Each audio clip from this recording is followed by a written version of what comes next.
Welcome to eXp Live from Las Vegas. This is episode number 1 of 2022. Many more fantabulous. Did you just say fantabulous? Is that a word? I always wonder if that's actually a word. I know why. I've never heard you say the word fantabulous before. Because we're kind of fantabulous. I know we are, but... And we're going to have many Can we be more. like Incrediblis? Pam and Johnny? Pam and Johnny live from Las Vegas!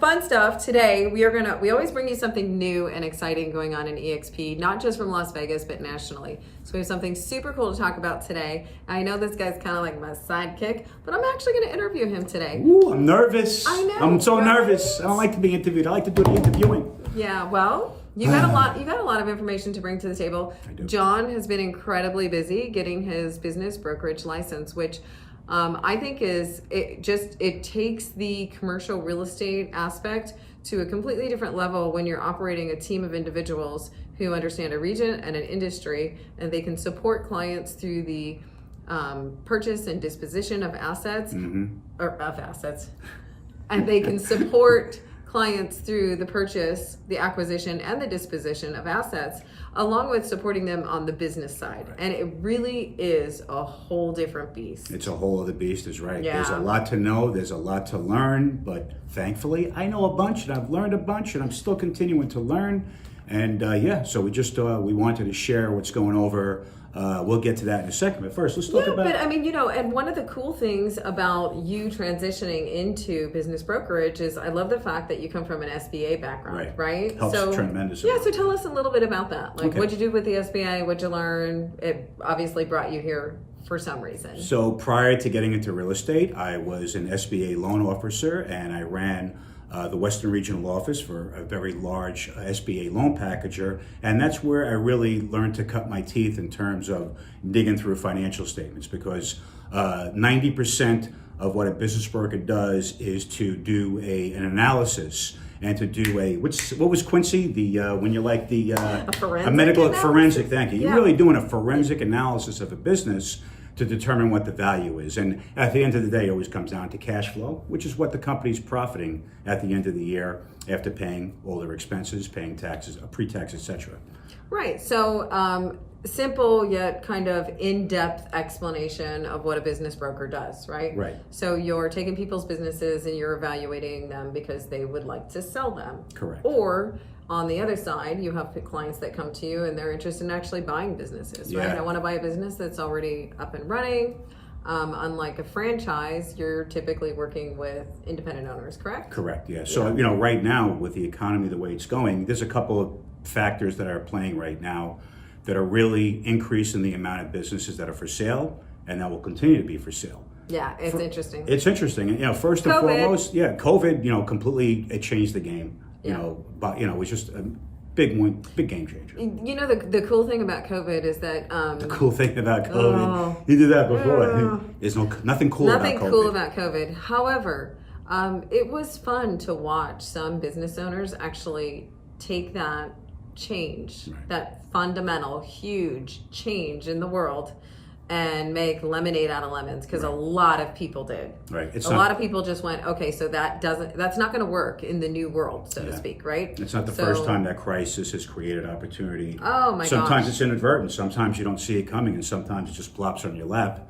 And that's what happened with a lot of businesses. Yeah, so what we're finding on the commercial end is that we're actually helping a lot of those business owners who have been able to expand their businesses and grow because they were able to pivot and change, right? Exactly. So you gave us a brief description of what a business broker is. Do you think, do most transactions, the sale of businesses, actually happen through a business broker? That's a great question. Not really. This has been, the business broker business has really been, in a lot of states anyway, unlicensed. Over here in the state, I'm not, anybody there, we have to be licensed. So you have to kind of at least be a good accountant? You know what? You don't have to be. Honestly, anybody can hang. I can put, if you live in certain states, you can literally put up a shingle on the wall or outside your building and call yourself a business broker, because it's blasphemy. Unregulated. Yeah, it's unregulated. In a lot of states, you don't have to have a business broker license is not a requirement. So what about the state of Nevada? State of Nevada, we do. So I had to go through a very thorough training and testing just to get my business broker license in Nevada. With that said, I'm able to help businesses throughout the entire country. And going back to the SBA, I've helped over 2,000 businesses obtain SBA loans during my career.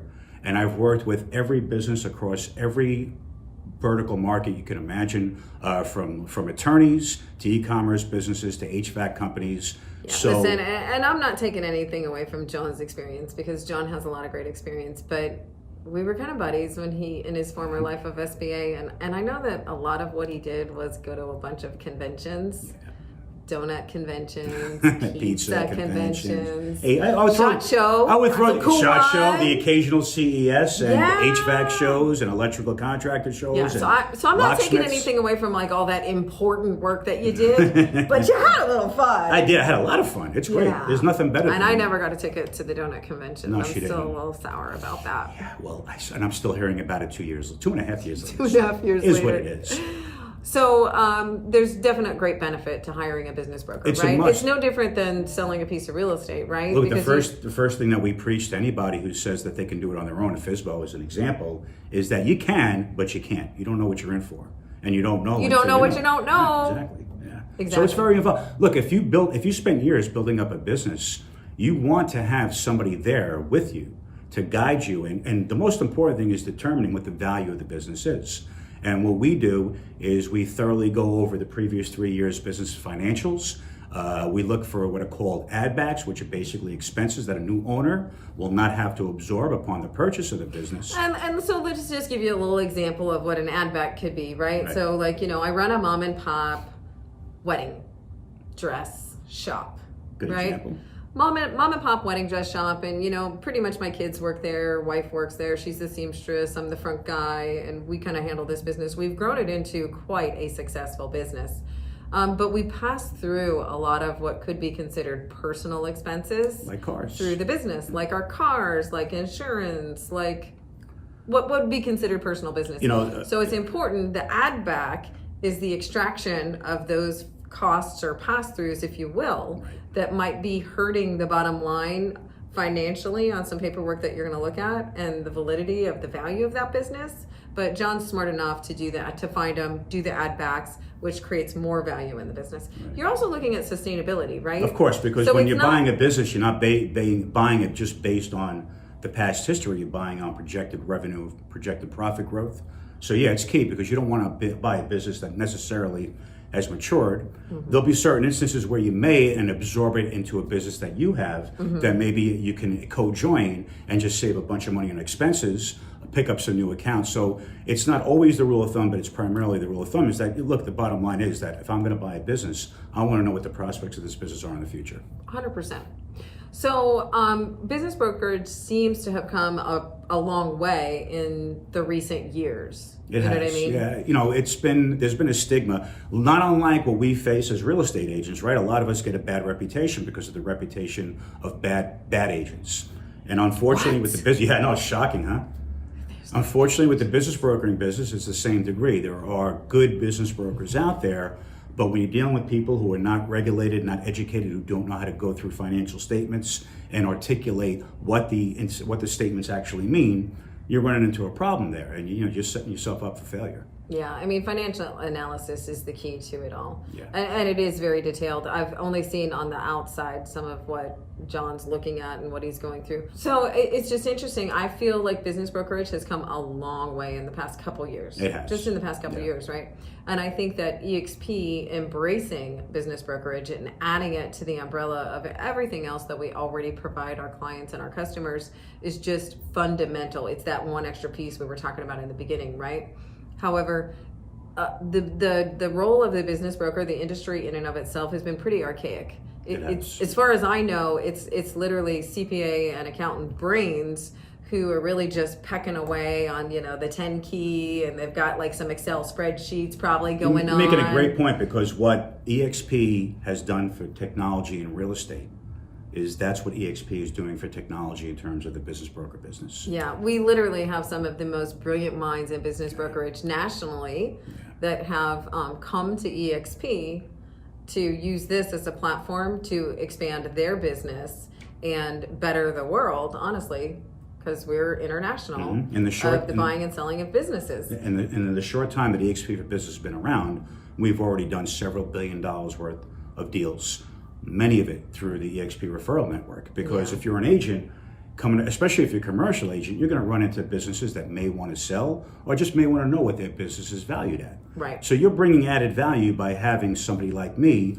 walk you through that process and help you.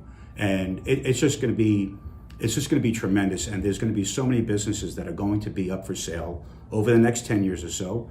A lot of businesses. We want to help them. We want to help them. A lot of businesses are run by people that are ready to retire. And not everybody is a success story, right? Some businesses literally just weren't able to function anymore due to changes, the Amazon effect, whatever it is, right? And so we're really in the game to help people to if they must sell the business, to help them maximize their dollars. Absolutely. And on the Junkie Group, our motto has always been high-tech, human-driven, and eXp for business brokerage just fits right into the fold. Fits right in like a glove. Some of those brilliant minds that have come over have actually developed software that the entire company is going to be embracing. It's going to turn the industry on its head. It really is. And it's about time, right? And who else to do it but us? Yes, I love that. It's awesome. And once again, it makes us just such an exciting company to work for, because we do have all these different options. And if you're an agent, you don't have to be an expert in business brokering. You just need to have somebody in the realm of the company who can help you do that. Well, and that's the other thing. You know what I mean? If you're an agent, you've got a business and the business owns real estate, right? So they come to you to sell the real estate and they have to sell this business as well.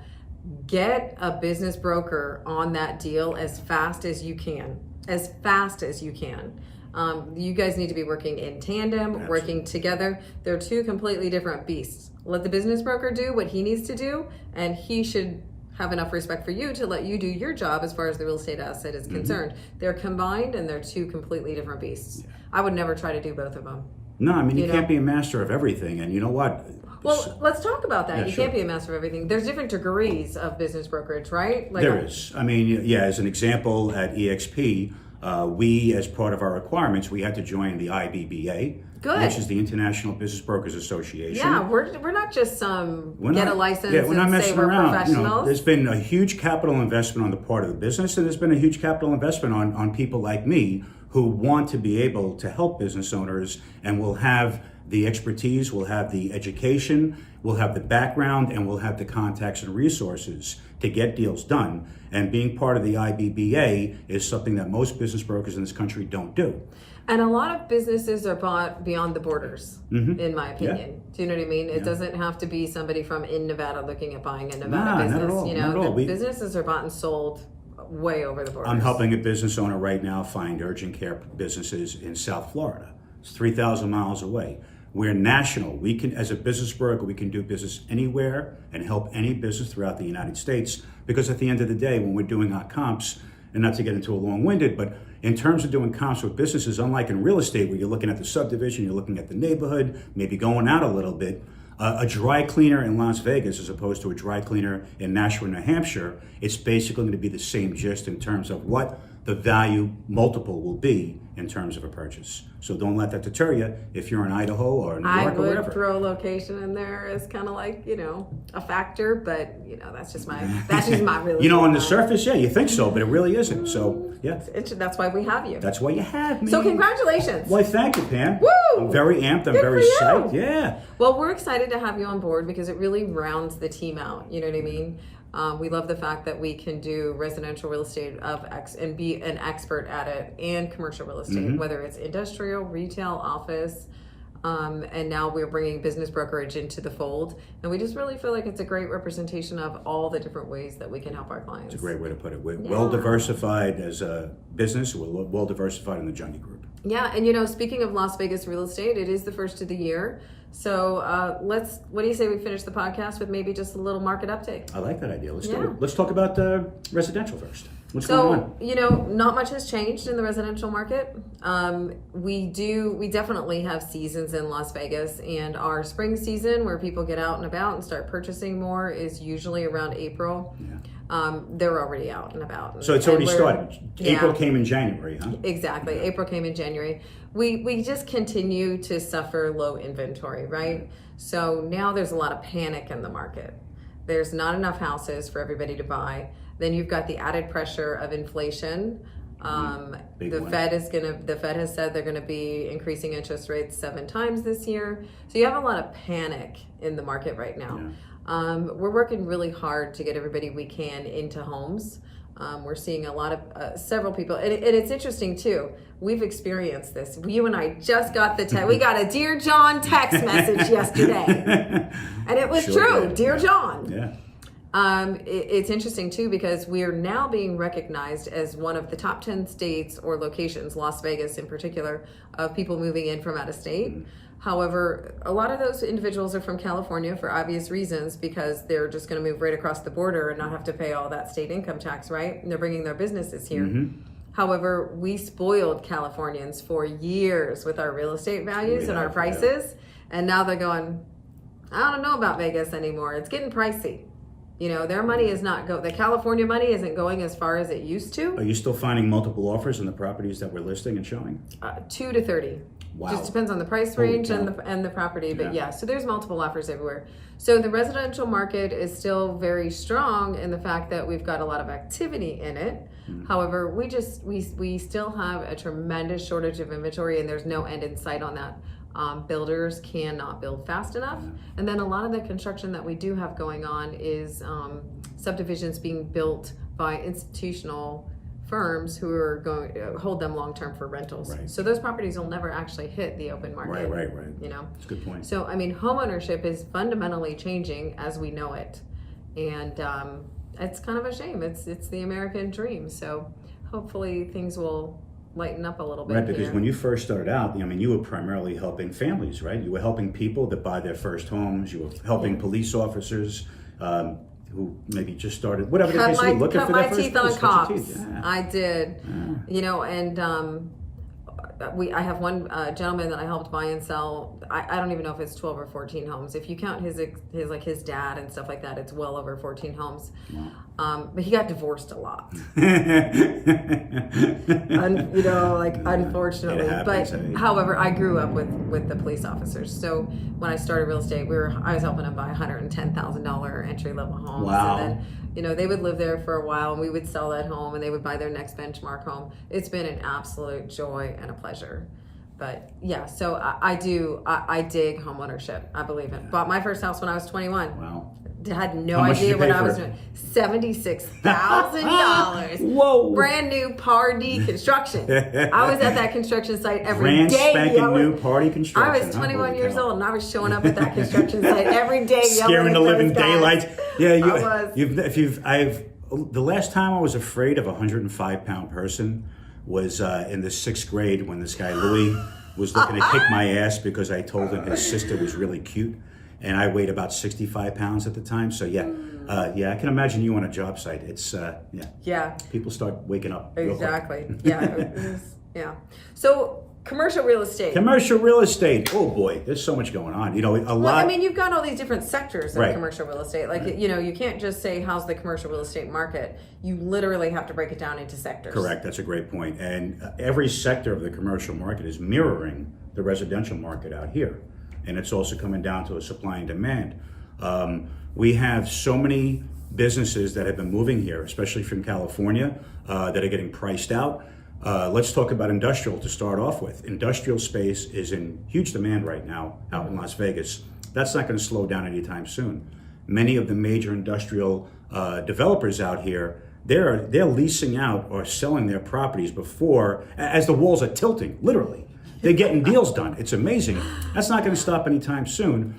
Nevada is a very friendly, business-friendly state, and with no state tax, there's a huge advantage. So in terms of the commercial industrial space, my advice is, and which we're telling anybody, if you're currently in the middle of a lease, you want to hire us to renegotiate that lease. Because when it's up in a couple of years, guess what? Rates ain't going to be any cheaper. We've literally had clients call us and they're like, hey, my landlord's, My lease is expiring. The landlord wants to increase the rent 30%. Okay, let me take a look at that. Let me analyze it. So we analyze their current situation. We've actually had to pick up the phone and call them back and say, sign on the dotted line because you're still under market. So that's just an indication Right. of how much the rents and values in industrial have increased. And that is all just some weird freakonomics of the pandemic. Yeah. Well, you hit the nail on the head. It's the e-commerce businesses that are really driving the need for industrial. Well, and Las Vegas is an incredible hub. If you're on the south end of Las Vegas, I-15, truckers can actually do a run from California and a turnaround in one day. One day, yeah. Right? If you bring them into the city, it's like an extra hour, and they're not able to do that, right? Yeah. The north end of I-15, it's all Utah, right? So we're perfect for Utah, in and out. Ideally located, yeah. Yeah, Sure. so we're just this little island out in the middle of the desert out here in Las Vegas. Don't know if you ever heard of us. We're kind of cool, kind of fun, but we're also a great central hub to for distribution from all these other places, right? And because buying online has just gone through the roof, right? It's like, I don't know, I think I have something and I just go on my Amazon app and I get it in a couple Just days. like that. You know what I'm saying? Yeah. And a lot of times I get the email like, hey, you asked for 5 things in the last 20 hours. Do you think we could just put them all in one box? Oh, I say yes, Yeah, right? Of course. But so packaging has become prominent for sure. Absolutely, yeah. for Driving warehouse space up, right? What about multifamily? Multifamily is interesting. There's so many investors, particularly from California, hedge funds, who have been buying out huge multifamily properties over here in Las Vegas to add to their portfolios. Why do you think that is? What's driving them? I think that the reason why it's driving people from out of state is that there's a couple of reasons. Number one, they're not able to find multifamily where they are right now. They're running into the same issue. So they're looking for areas of opportunity. Las Vegas happens to be one of them because the fact of the matter is that our market is still traditionally right now, we haven't matured yet. And We're pretty reasonable still. Yeah. And as inflation continues to go higher, multifamily properties are ideal hedge against inflation. And we're running into a situation where it used to be, especially where I grew up in Brooklyn, New York, somebody would buy a multifamily. My grandfather bought a multifamily, a 4-unit multifamily, had it forever, and that's how people were building their net worth. A lot of working class people were able to build their net worth and pass it on to their children. We're not seeing that right now because it's investors and institutional investors, professional investors who are coming in and buying every multifamily that comes in hits on the market. Well, professional, absolutely. I mean, you're talking huge asset management Blackstone, companies look at Blackstone. that are putting billions of dollars right now into the market out here. I have no idea if I'm right or wrong. However, thinking of everything logically that has gone on, just think about the stock market, Yeah. right? Elon Musk can tweet one thing and fundamentally changes the stock market like that. That's unsurety. That's uncertainty, right? Yeah. And I thought the funniest story on the planet was that some new tech thing came out and all these people, uninformed, because you can do Robinhood, you can do E-Trade, right? So you can buy and sell stocks without having any knowledge, industry knowledge in it Don't at need all any, whatsoever, yeah. right? You just download an app, you're golden, right? Well, this new tech thing came out and all these kids got the symbol number wrong. And they drove up the friggin' stock in some furniture company. I think it was some 200-year-old furniture. Yeah, they haven't sold a sofa in 20 years. So here's my point. Yeah. Here's my point. If you're a hedge fund company or an asset management company and you can't really trust the stock market anymore, where do you put your money? You're putting your money in real estate assets. Yeah, absolutely. Historically proven. Historically You know proven. what I'm saying? So I just feel like everybody's diversifying their portfolios into something that's more stable. Right, and this is a paradigm shift. This isn't like a trend. This isn't like a once in a while type of thing. This is the way this business is going towards the future. It's real estate in America moving forward. We are living through one of the most interesting times ever. Man, you're right? not kidding. Holy cow. And then I would say the last sector that we could talk about in commercial real estate would be office, and that's just I have no idea Go what's going figure. on. Well, I can tell you that Class A office space is in huge demand out here. Build it and they will come. Build and they will come. Make it sassy, make it classy, make it slick, make it Make it nice. They're buying it up like right. crazy. So the demand is still there as long as it's for nice stuff. People, look, the whole objective, if you're a business owner, let's say you're a company like Morgan Stanley, you want to get your employees back to the office, right? A great incentive to get them back to the office is to have them buy into the fact that they're going into a brand spanking new property with tons of amenities that they're going to want to come into the office every Well, day. tons of amenities that include a culture shift, because we've also gone through this culture shift, right? And Morgan Stanley is a great example. And I know the reason you brought them up is because Matter Development just built this incredible project. So awesome. Groundbreaking development, mixed use. So you've got hundreds of thousands of square feet of office, you've got some retail, you have common area, you've got like parks and a pool, and so you want to live there. Forget about working there. You want to live Morgan there too. Stanley immediately took down 100,000 square feet. Yeah, something like that. Yeah. And I know they took an entire floor. They took an entire Let's one just say they floor took too, a yeah. lot of square footage. Okay. So that sector of the office market is on fire. Mm-hmm. We're building it everywhere. We've got Evora over here. Just stay in the Southwest, buy some land if you can get your hands on Absolutely. it, and build some type of beautiful multi-use office space. And Stations You'll do very Casinos well. has already broken ground on their Building brand over new there, casino right. over there. I mean, they're making progress every day. Now, on the other end of office, like our C-class buildings that have been around forever, they're struggling, right? They're struggling, and I guess that my train of thought, and tell me whether or not you agree with me, is at some point those buildings are going to have to find an alternative because they're not going to get leased out. And what better alternative than we see in New York City all the time is converting these buildings from office space into residential space. Value add, right? Value add, yeah. And what better time than right now when we have To a be shortage buying of C-class housing. office spaces, I mean, if you're a savvy investor, right, you got to be looking there. Right. Yeah. I mean, we've got a shortage of housing. Yeah. We've got these, and they're not in horrible neighborhoods. these No. buildings. They just look. They're You older. know? It's like anything else. If you buy a home that's built 2 years ago versus buying a home built 30 years So ago. if you're interested in supporting the world with affordable housing, we've got the answer for you. We do. Bring it. Bring it on. I don't know what else we could talk about except that's a for lot maybe, to get in. Yeah. maybe close with a stupid robot joke. Yeah, I do have a stupid robot joke that Pam is just probably going to cringe when I tell this one. But hey, she cringes at every joke I tell, so What happened why to would our this be any faces? different? What do you mean? We're not up there anymore. Oh no! What, a TV? Yeah, we had a little tough internet. Cox is doing work all through. I don't want to get to a tangent, but Yeah, Cox that's is working okay. anyway. So, back to the joke. So this dad buys this lie detecting robot, and he decides to bring it home one night. And at dinner, he figures, all right, I'm going to test it out a little bit. So first thing he says to his son, Johnny, what did you do all day today? And Johnny says, well, Dad, I was doing my homework. Slap. Robot slaps little Johnny right across. Sorry. I was watching TV with my buddies. I'm sorry. And father says, it's okay, but what were you watching? And little Johnny says, we were watching Toy Story. Robot smacks him again. Johnny says, sorry. I'll admit it, we were watching porn, Dad. I'm sorry. Father says, porn? At your age, you were watching porn? He goes, I would never think in a million years to watch pornography at your age. Robot smacks the dad.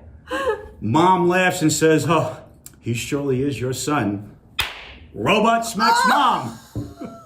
And that's today's joke. So, if you're thinking about buying a robot lie detector, be careful. I did not see that coming. You didn't see And that one with that, we are out. Live from Las Vegas. Peace out. eXp. We're gonna see you in a couple of weeks when we do our podcast live from 2/22/22 Taco Tuesday. Taco Tuesday. You guys are gonna love it. We're gonna be live all day. And listen, if you're local, please come by the Yeah. office. So we're being hosted by Abuelo's Tacos, and they are in Allegiant Stadium. And I'm not talking street tacos.